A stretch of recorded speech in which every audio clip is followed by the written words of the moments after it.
Come follow the brick wall. It's your girl Eva K, and I'm ready to eat. Hey, who ready to eat with me? Who ready to come bread with me? Let's break bread. Come break bread with me. Let's break bread. We about to eat this food and get fed. Come break bread with me. Let's break bread. Now bow your head, hey, cause we gotta say that grace, cause we about to. Hey, it's your host, your girl Eva K, and I am here with this king here. What's good, family? Mr. Trevor Jackson, or, I say ZKA because I'm a Zeta. Okay. The Flavorful Vegan. Yeah. And y'all, he got me eating healthy. From Wok Child's, what is this? We got some rice. Some brown rice and some vegetables. And vegetables. I see zucchinis, carrots. Breaking bread with eat. What's this? See, that look like chicken. Zucchini. Nah, that ain't chicken. I hope they didn't put tofu in my stuff, though. Let me taste it. Oh, that's baby corn. Oh. Baby corn. Wait, you can't eat yet? Look, his mama is in here. And we ain't said our grace. Ooh. I'm cutting up, ain't it? Yes. Let's go ahead and say our grace and bow our head. Okay, let's do it. You ready? Yeah. Now we thank you for our food, Yeah. Father God, we thank you. Amen. Amen. All right, now you can eat. But before you take a bite, okay, give out your shout outs. Any shout outs? Shout out. Because you in Knoxville, you in my neck of the woods now, which, you're neck of the woods too, but you done got big time and done left us. No. So now this is my neck of the woods. I just want to shout out everybody. I love everybody. Yeah. I ain't leaving nobody out. I love everybody. Okay. Well, let me see any shout outs I have. You provided the food. Mm-hmm. So I have no shout outs today. Oh, shout out to Jabari for letting us use his studio over That's at a fact. VMA Studios. Bomb. Mm-hmm. So yes, Trevor. Talk to me.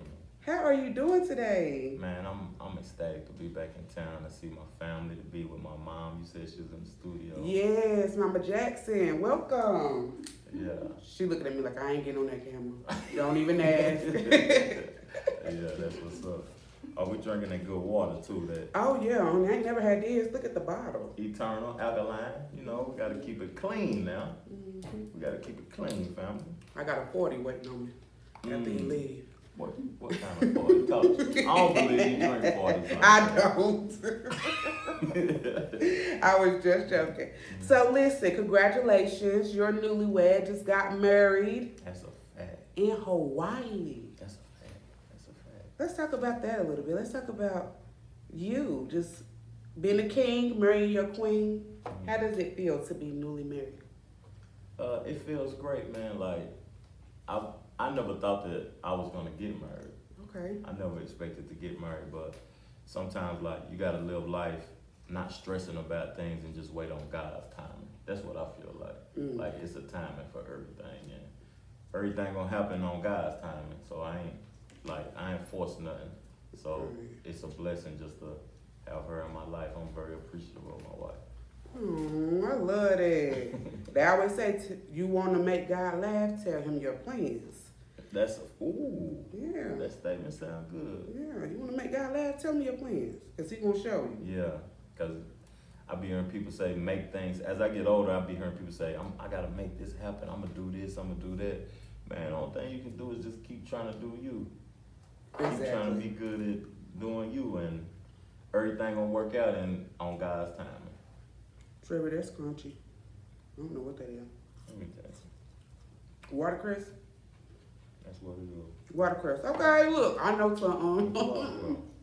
But it do look like chicken, though. You do, don't it? Mm-hmm. Now, listen. So, for those of you who don't know, do you still go by your rap name sometimes? People who know me. They call me Snake still, but Snake the Great. yeah.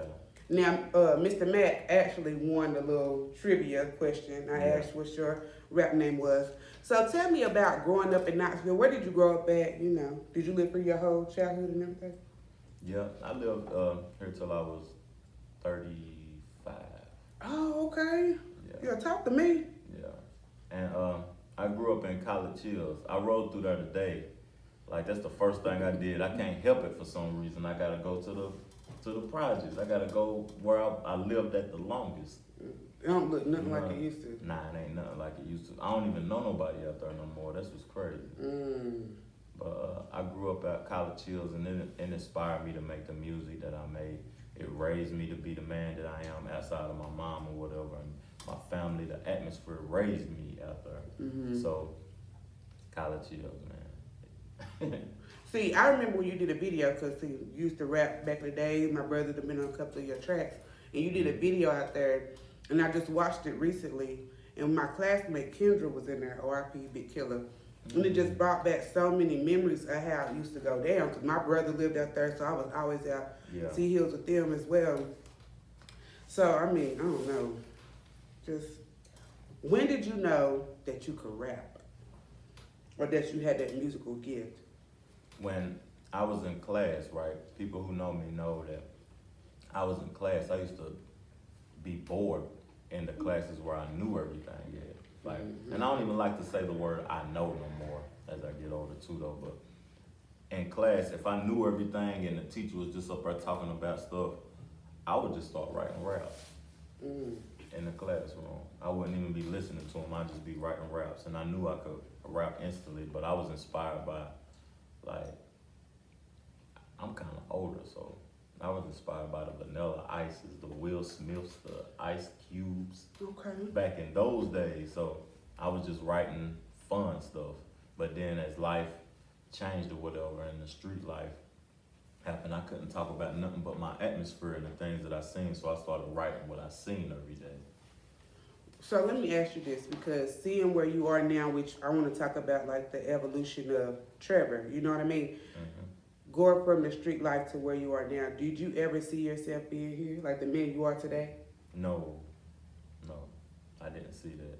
But I knew that the streets wasn't my ending. I knew something was bigger. I knew something had to happen. The street life wasn't my ending, because I just don't know, man. Like, I always wanted more. Like, I used to always ride around, like, bus routes, you know what I mean? We call it riding routes and stuff from the hood. Like, you get your money, you go get fresh or whatever, and we would go ride around just to see stuff.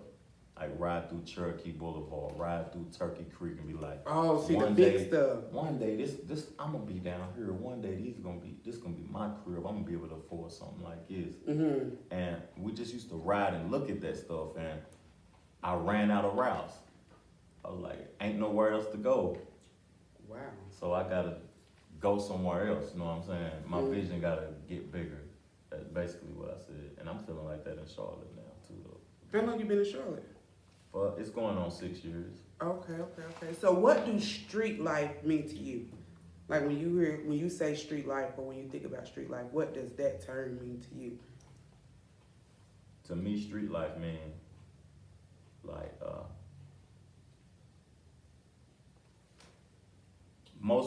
lot of people get into the street life coming from the suburbs to be cool with the people that's from the street. The people that grow up in the street, our dreams and our goals is to get out of the street. You know what I mean? So it was a necessity for us to get that money and get the hell on. Basically, I'm sorry for cussing on you. Oh no, you're good. That's a good word.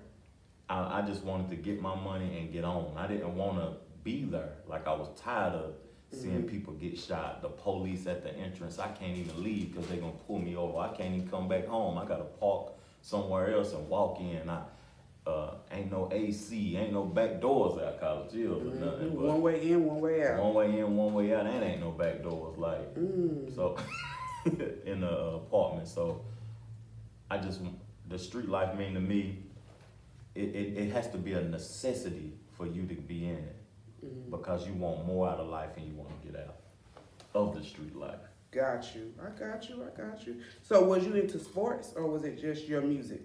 I was into sports. I played basketball, and I was real good at basketball. But when I went to West High School, Coach Lindsay, he cut me. And the reason he told me he cut me is because he said I was too thuggish. I was sagging my pants and stuff at tryouts. and he cut me, and I was for real, like real deal at basketball, and it broke my heart. That's probably one of the reasons I went to the streets, because it seemed like that cut my future. Because I wanted to be an NBA player, it seemed like my future stopped, so I had to find something else to do. Wow. For real, that's just how I felt at the moment. And how could you not? Because the way your clothes, I mean, that's our environment. That's our culture. That's the way we dress. You should have went to AE. You wouldn't have had that problem. Man, that's right. It's not funny, but I'm just saying, like. I wish I went to AE or Fulton. I would have played. I know I would have played, but it's a purpose for everything. It is a purpose for everything, but that speaks volumes. And even teaching and being in Knox County and seeing like people from other cultures, you know, teaching our babies, they don't understand them. That coach didn't understand you. Yeah. Instead of trying to figure out or telling you to change, see if you would even change, he didn't even ask you. Nah, he just cut me. Off your appearance alone. Yeah. And at the end of the day, I was a nerd. I might have grew up in the streets or whatever, but I'm really like a nerd. I ain't gonna say I'm smart or nothing, but I like to learn. Like, if I go a day without learning something new, I get bothered. I gotta open up a book or search something on YouTube that I don't know. Man. Daily. So, what kind of work do you do now? Well, I work at Cisco Foods, a warehouse job in North Carolina, and I got a real estate license, and I do graphic design and video design. I shoot photos. I do photography. I do all type of stuff. Anything to get some bread. In your podcast. And the podcast.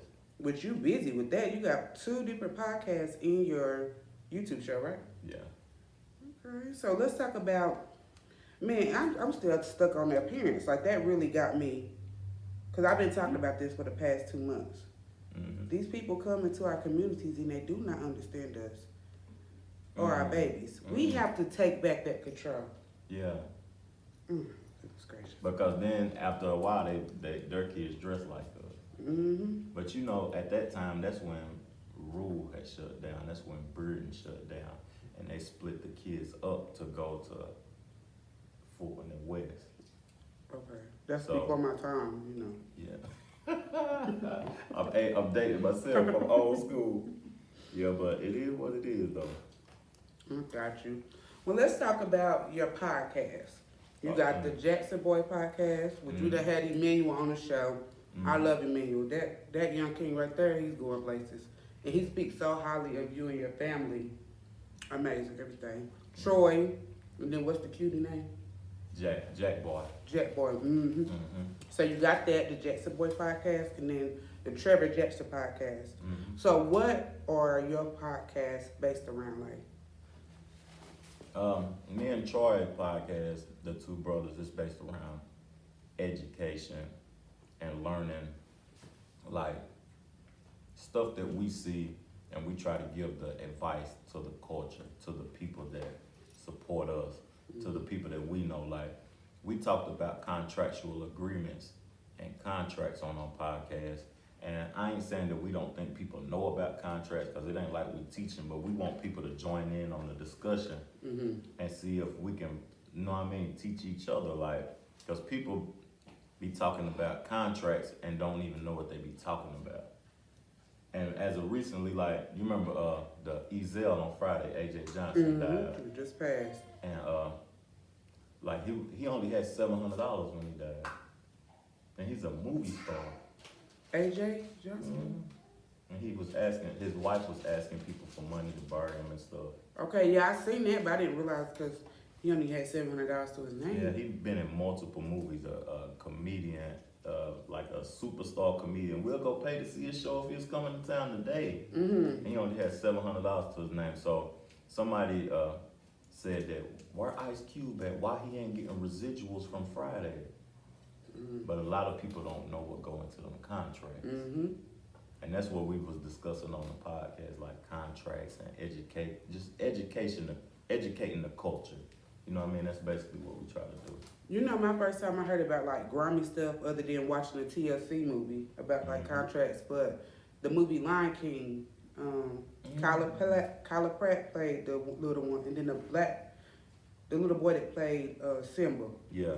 His mama said the only way that he could play in that movie is if they gave him the $1 million that they gave like everybody in the cast or whatever to play in the second movie, and he got royalties from the movie because see she had learned about royalties. Yeah. Because the first movie did all these numbers and they were stuck with the $200 or whatever they got to do that part. Well, now they want these same kids to come back and do the second movie, and it's like no. When that song plays 20 years from now, my kid need to get paid. Yeah. And they didn't let them do it either. And that's a good thing because, like, we need to talk to people about not being desperate for money and taking the upfront money. It's easy to do. Yeah. Somebody come say, I won't break bread. I won't break bread on Revolt. P. Diddy come and say, I won't break bread on Revolt. I'm going to give you $1 million to own your show. I would say, I don't want no money. We can do a deal and we can split it 70, 30, 60, 40, whatever you want to do, and just pay me gradually through time. See, I would take the $1 million in rent. See? I mean, but we can't be desperate for money though. that's a different kind of money now. $1 million? Okay, so what if for life you and Diddy done split this show up and it made $1 billion throughout time? P. Diddy gave you $1 million and you ain't getting nothing else after that $1 million. The rest of the earnings go to him for the rest of your life. That's what I'm saying about contracts, you know what I mean? Okay. Because if he, like Martin, think about the show Martin. Those folks already paid out, they took the upfront money. And that show's still on TV. Because they didn't think that back then they couldn't have seen that we would still be watching it. We would still be doing punchlines. We would still be having 90s parties. Who could have seen that? Nobody, but we got to think about that nowadays, though, the business aspect of things, because you don't know what could pop, what will be successful, and man, we just got to be aware of that type of stuff. Do you think social media make it easier now for us to see? Because like most of the celebrities are YouTube stars. Yeah. Like it's not even Beyonce. It's like, yeah, we want to see Beyonce, but these kids are coming out to see Ninja, the guy that played, video games, and the YouTube stars. That's who they want to see. They want to see the funny folks and stuff. The comedians, they packing out stadiums now off of just YouTube followers. That's crazy. We got to get some of this money. We're going to get some. Man. So let me ask you this. Was you ever signed when you rap? No. Well, I ain't never said this before, but I supposed to have a meeting with Puff Daddy to get a deal, and 2 days after that, I got into a illegal situation. You went to jail? No, I didn't go to jail. Oh. Well, because you had, like, back in the day, you had big people in your videos. Well, we had money for real. We wasn't just rapping. Yeah, like, y'all would, what was it, Pimp C? Bun B. Yeah, I always think of BG, them together. 8 Ball. Out in the projects. Yeah. And matter of fact, in one of your videos, because I live on Dunbar, y'all are like right next door to the house that I live in now. Just posted up. And I'm like, that is crazy. Like, y'all was really doing it back then. Well, I'm going to tell you something, too, about the hip-hop game and industry. When you meet those people in real life, they don't have money like how they portray. That money is image, it's imagery. Like, you wearing the Gucci, you got the car and stuff, but you ain't got $10,000 to your name. You got on $100,000 worth of jewelry, and you don't even got $10,000 to your name. It's just imagery. A lot of people use imagery to get into the eyes of people to make money or try to make money. So what, they got to give their stuff back? Now, okay, so if I'm your CEO, I'm gonna make sure you pretty and presentable to the masses because I'm representing you, and you in the contract with me, so I'm trying to get my money back out of you. Okay. So a lot of those artists and stuff, they ain't really balling like how they say they is. They might be living feature to feature. You know what I mean? They living feature to feature, song to song, album to album, show to show. They ain't got no consistent income. Okay, in the bank. They don't have the liquid cash. Yeah. They ain't got no consistent income, and then in the music industry, you only get paid 3 times a year. You get paid every 4 months for your album sales. So that money ain't what people really think it is. And then by the time, imagine you only got paid every 4 months. You're gonna blow right through it. You're gonna pay all your bills up for 4 months. You're gonna go stump because you ain't had no money in a while. You're gonna go eat. Then you're gonna be waiting for another 4 months. By the time the 3 months up, you're gonna be broke that last month. Waiting on the next one to come in. Wow. If you ain't smart with it. That's why they working so hard and work themselves to death, because they already know what's to come. Yeah. Because my brother was trying to explain to me for a long time, like, the different kind of deals, like a 360 deal, this deal, that deal. And I'm like, well, why would anybody sign that? He's like, you got to understand, they go to the projects to get these people, they making good music, but they not going to read the contracts. Like you said, they going to take the money and run. And now they basically owe these people their lives. And people are desperate for the money. And that's in all things, too. It's like sports. They do that in sports, but sports get paid for real, though. Sports, music, and acting. And that conversation came up on the two brothers because we was talking about A.J. Johnson. Man, so let me ask you this. Did you go to college? I didn't even graduate high school. Yeah, I left out of high school. I just wanted some money. You think you'll go back? Ain't no need to. Why you say that? Education is a good thing, though, but ain't nothing better than being self-taught. Like, I can teach myself how to be successful. I can teach myself. I ain't telling no kids to quit school. No, we got that. But We I'm got saying, that.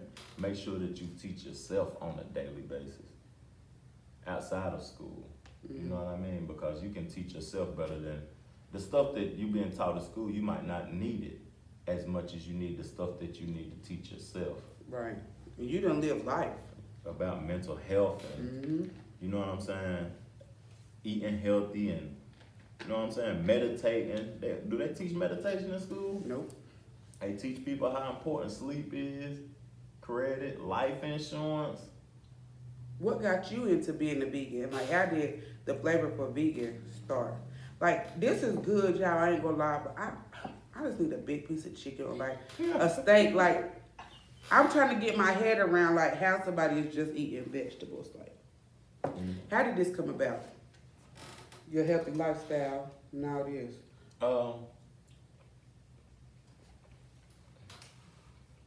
I wanted to do more. And I was 300 pounds. And I couldn't do what I wanted to do. And I was working out consistently. And wasn't nothing changing. So I was like, dang, what am I consuming? Then I started reading what I was consuming. I stopped eating beef and pork in 2003. And then I'm still learning with veganism too, because veganism don't make you lose weight. And I started researching meat. And I don't want to turn nobody off. No, turn us off. What I want to say. No, say it. But ain't none of it real. Chicken ain't real no more. They mass producing chicken at an all-time high to where it's not real, it's being cloned. And it's being, like, the chicken that is real, they feeding it steroids so it can grow and blow up in 2 weeks from a baby to a full-blown chicken in Food Line or Food City or Walmart in 2 weeks. Don't nothing supposed to grow that fast. So if they feeding the chicken steroids, and we talk about sports players and athletes don't supposed to take steroids. We eating steroids out of the food or whatever, and it's blowing us up. It's making us, you know what I'm saying, big.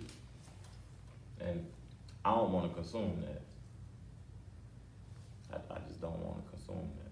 So since 2003, you ain't touched a bite of chicken or nothing. You ain't never got like the urge or. No, I stopped eating beef and pork in 2003. But I stopped eating meat in totality, meat, dairy, no milk, cheese, eggs, none of that since 2016. No ice. What do you?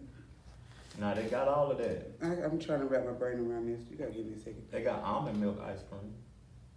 That don't hit the same. What's hitting with the?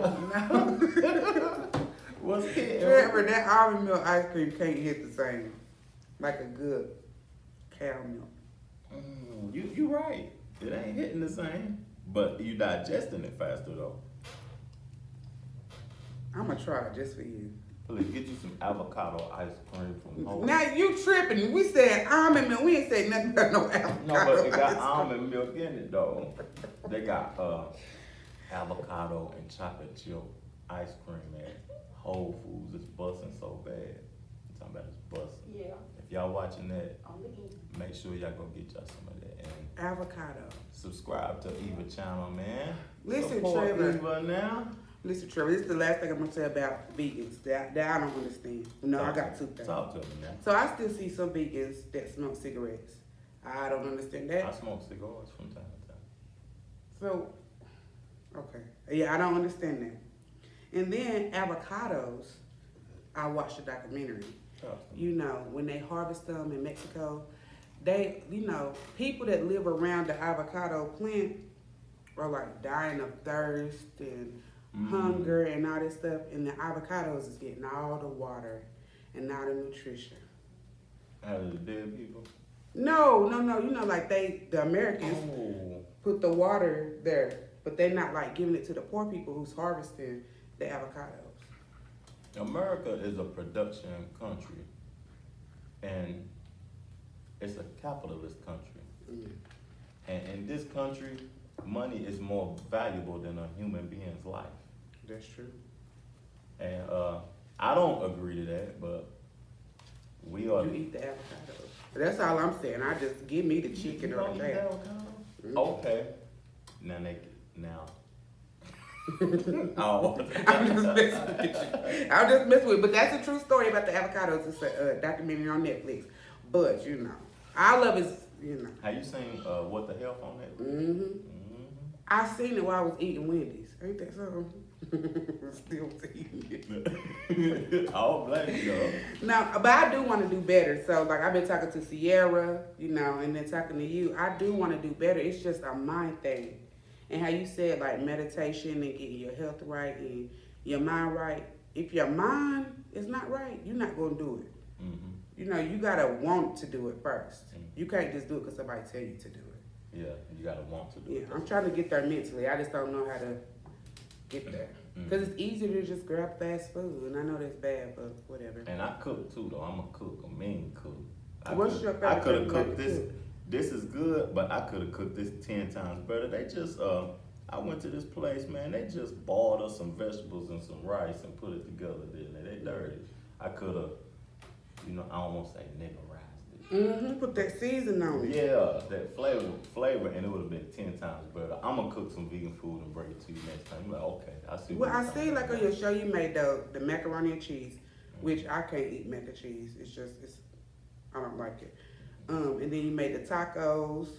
So you be cooking some good stuff that I could see myself eating it. I made the shepherd's pie on there. Yeah, then that was a little far-fetched for me. Talk about Thanksgiving now. Shepherd's pie with the sweet potatoes and I forgot the other thing though. But It looked good, but I I needed a ham hock. I used to, my grandmama, neck bones, and Sarge's barbecue, my Uncle Sarge, Lord Jesus, boy, I used to eat. But you said you was 300 pounds. Like right now, I can't see you being 300 pounds. I'm gonna send you a picture. I seen the picture. It's just looking at you now and how tall you are. 300 pounds. That seems like a whole lot going on. I don't know. I like I was saying, I used to be an athlete. I used to hoop and play ball and stuff. So it didn't feel right. Like I like being light on my feet. So it just didn't feel right, man. For me, anyway. So I was working out and wasn't nothing changing. So I had to change the diet. I realized that diet is everything. Because working out is on the outside of you. You outside of your body lifting weights and running and stuff. But the food we consume is going inside us. You know what I'm saying? So I had to clean up try my best to clean up my insides, because I still got stuff I need to do. I got you. So what's next for you? What's next for Trevor Jackson and your podcast and everything you got going on? Me, I just want to highlight people. I want to highlight people and acknowledge everybody's greatness and just appreciate others. You know what I mean? And I'm trying to get into like stocks. I want to get into stocks and learn stocks real well so I can help others get into stocks and get them some money right quick. Mm-hmm. And teach real estate too.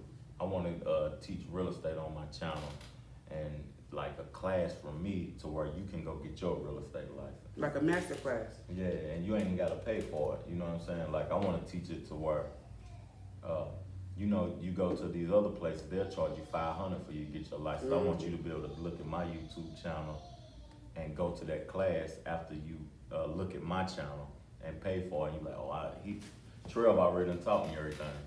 I'm just in here just to get my license. Well, so you go get the knowledge and bring it back to your people. That's a fact. Oh, that's dope. I love that. For free. For free. The key word. I would like to get my real estate. Do you ever plan on moving back to Knoxville? Never. Never. I love home. Everything that I love and everybody I love is here, but it feels dark to me. Mm-hmm. It feels dark. I feel a dark cloud over the city. I don't know why. But I feel it. Like it. Right when I came in town, it was heavy. Mm. And I'm like, why is it heavy? And you tapped in too. So like you tapped in spiritually to your body, all that. So you can feel it. It is dark. I want to go. Let me ask you this. I'm gonna ask you one more question, and then we can talk about anything else you want to talk about. So, how can you be of service to your community, whereas whether it's online or whatever, helping these young men that's in the streets? How can you help them see that their full potential? Because you have blossomed. You're not the same person you was 10, 20 years ago, I think they gotta want to help themselves first. Because of, like, young boys don't want to hear what the old heads gotta say. They want to see you showing me love, you showing interest in what I'm doing and what we got going on. That's why I talk to the young rappers and stuff on my podcast and encourage them. You know what I'm saying? And I have them on as interviews or whatever. I encourage them, but you got to come into their world. We can't go into their world demanding them do this and do that and they need to do that. You got to go into their world and celebrate what they're doing. And when the old person going to celebrate what they're doing, then they might give you the chance to speak and listen to what you got to say because you're showing interest into what they doing. And you're not judging them. Yeah, that's a fact because when I was in the hood and we used to have $30,000, $40,000 in our pocket and the old head used to be like, y'all need to do this, get y'all a job. Man, go to the store, it's $20. I don't want to hear that because you wasn't interested in what I had going on. You know what I mean? Just show interest in what I got going on, and then I'll listen to what you have to say afterwards. You know what I'm saying? Because the young folks, it takes time to get into the young folks' head though. Like we want to learn, we open to receiving information where we at right now though, but they got so much going on. They want to do, they tunnel vision into what they want to do. Exactly. So you gotta show interest into what they got going on. That's just my opinion, though. I don't know if I'm right or wrong, but that's just my opinion. It sounds right to me. And look, I always, when I think about starting my channel and stuff, you and Troy, because man, Troy been doing this with Most Moto forever. So just watching y'all, I'm like, man, I want to do that. Like, that's what I want to do. When I celebrate people, I don't have to celebrate celebrities. We got so much talent that come from a lot of talent. The soil here. Like, I want to celebrate, like you said, celebrate the people around me, the people in my community who might not always see their potential or how good they are, but we can see their light. Just like I know people see my light, I see your light. You know what I'm saying? So yeah. Any little last things you want to talk about before we get out of here? Because honey, I keep you all day and Mama ready to go.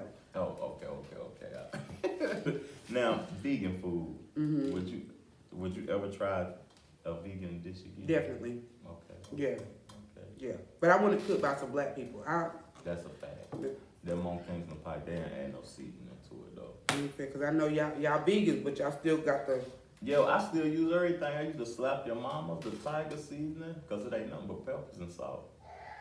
Oh. That's vegan too. It's just peppers and salt. Okay. But I had something to add. What you think it's gonna take for somebody in Knoxville to pop the roof off in the entertainment world?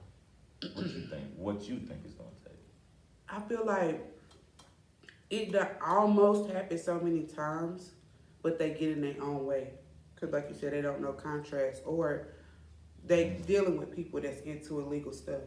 Mm-hmm. You know what I'm saying? I honestly see it with Nia G. Mm-hmm. Out of like the female artist, because she has her family and her friends are actually supporting her and rooting for her. Mm-hmm. I feel like if we come together and root for each other, it can happen. And that's what I appreciate about you and your show. I see that you genuinely support people. And that's what I'm on. Like, you can come on my podcast and you don't got to give me nothing. I just want to know what you got going on. The people want to know what you got going on so they can intertwine in what you're doing. You know what I mean? And I'm 300 miles away from her, but I'm still celebrating home. You know what I mean? And people are nosy, too. As long as they feel like they know you, I feel like they'll support you, too. They got to know that you ain't out here being fake. You ain't out here saying you doing one thing, but they see you behind the camera. They see that you're not living that way. Yep. So I always try to be authentic and be real. Like, me celebrating these women, I really mean that. Like, I really am rooting for them. Like, Azalee J, Nia G, I'm really rooting for them. They really out here, they performing in Knoxville, but then they going outside of Knoxville. And as long as you showing people that you willing to work, you willing to put that time in, they gonna support you. So, yeah. Before we, I know we got to go. But we can always do a part 2. Before we do go though, before we came on here, I said I don't like labels. And I heard you say the longest people know you're not fake, and then you said you like to be authentic and real. Why can't we just be us? Because that's not enough. And I don't, now, maybe that's just me internally thinking that way, but I feel like when people see me, they want to see that I'm genuine. You know, that I'm real, that I'm really going to do what they ask me to do. Like, I get people call me all the time, hey, I got $100. Can you find somebody to give it to? Now, it ain't nothing in my bank account, like pennies. But I'm not going to take their money. I'm going to do what they ask me to do. And I feel like people trust me because I let them into my life. I let them see what's really going on. I'm not out here acting like I got it. I'm not out here acting like I have all the answers. That's why I'm going to people like you who have some of the answers, who have some of the answers to the questions that I have. That's what's up. So I don't know. Why don't you like labels? Because when you label something, you claim that's who you are. That's how I perceive it. Like I told you, I don't like to say that I'm a vegan. I'm just me. I don't like to say that I'm real, because right when I do some fake stuff, you're going to hold the real against me. I don't like to say that I'm nothing. I'm nothing. I'm me. That's just how I feel. I don't like labels. I like to be free. Okay. I don't even claim the companies that I work for. That's deep though. Like, I think that's a little above me. You know what I'm saying? Nah, no, ain't nothing above you though. I don't know about that. I gotta. Okay. I often don't think sometimes when I just speak, but this one I gotta think of. But that's freedom though. Yeah. Complete freedom. That I didn't know existed. You just taught me something I didn't. Yeah, that don't. We free. Because when I think of labels, because I work with children with disabilities, and I hate when they say, "Oh, this 3-year-old has autism," You or this claiming that disability. Yeah. I hate those type of labels, but the labels you're talking about, I never thought about that. Yeah, this is internal water. This just water. I don't know. You know what I mean? Yeah, I got you. I don't like labels. I'm weird. I ain't saying I'm weird. I don't even want to say that, but I'm just me. Well, look, y'all, he taught me something. I'm gonna have to write that down in my journal. I gotta work on that. I'm gonna work on that. Because I got so many labels for myself, Lord Jesus. Whew. Well, all right, y'all. We are about to get out of here. We will definitely do a part 2. You only in town for 2 days. I can't take up your whole day. I'll be back. I'll be back. Yes, he will. He'll be back on the show. I love y'all. Look for me to be on his show again, you know? I love this podcast. But yeah, love y'all. 1.